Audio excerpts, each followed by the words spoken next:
With less than a month until Britain votes on whether to leave the European Union, the impact already being felt on the capital's housing market.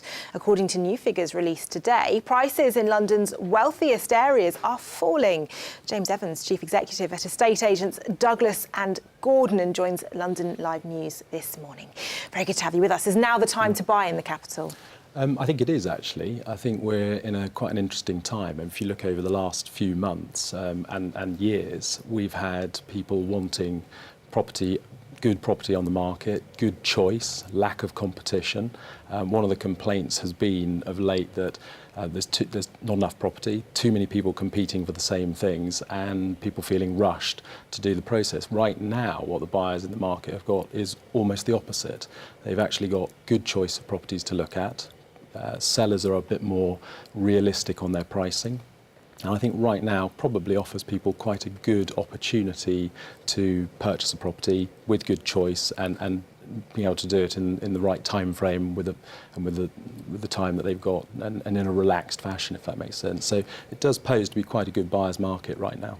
A relaxed fashion, but less than a month to go until the vote. Well, I think the referendum, interestingly, all it does is created indecision and uncertainty, and that is not what any market wants or needs, and that's no different in the housing market. And what we're seeing at the moment is people wanting to sit on the fence and wait and see what the results are.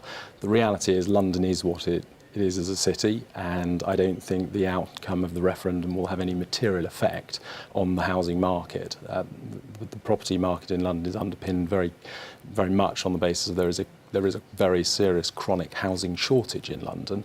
The world wants to be here, domestic people want to be here. I'm sure at some point you probably want to be purchasing your own property in London as well.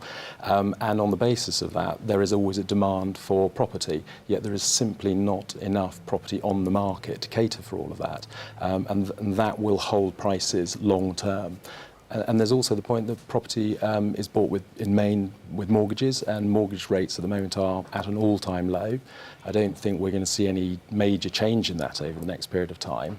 And so buying property has not only been very realistically priced from a mortgage point of view, but I think also with good choice in the market at the moment, probably right now prior to the referendum, there is a window of opportunity to maybe get a very good opportunity, a good deal.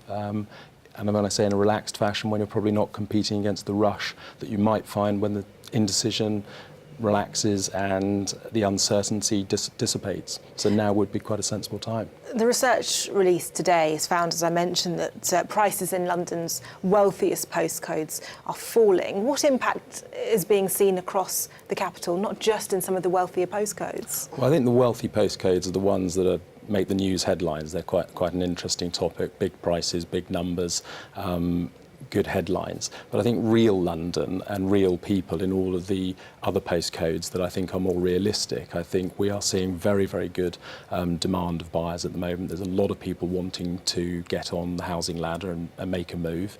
And I think those markets are far more realistic than probably what is portrayed within the sort of the prime central London market that has fundamentally been sort of knocked by larger levels of taxation through stamp duty, etc. So ultimately, for Londoners looking to buy, would you recommend doing it before the EU referendum vote? I think my view is property is longer term. If you're thinking about buying, you should buy because it's the right thing for you, for your personal life and lifestyle. And I think it is a very good long-term investment. So my view would be, if you can do it prior to the referendum, fine, if it's right for you. If you have to wait for whatever reason, I think after the referendum will be absolutely fine as well. Right now, I think you probably could capitalise on a slightly better opportunity. But we are only 4 or 5 weeks away, so I think the time is running out on that basis. But my long-term view on buying property in London is it is a very safe bet and probably a very sensible thing to be looking at doing.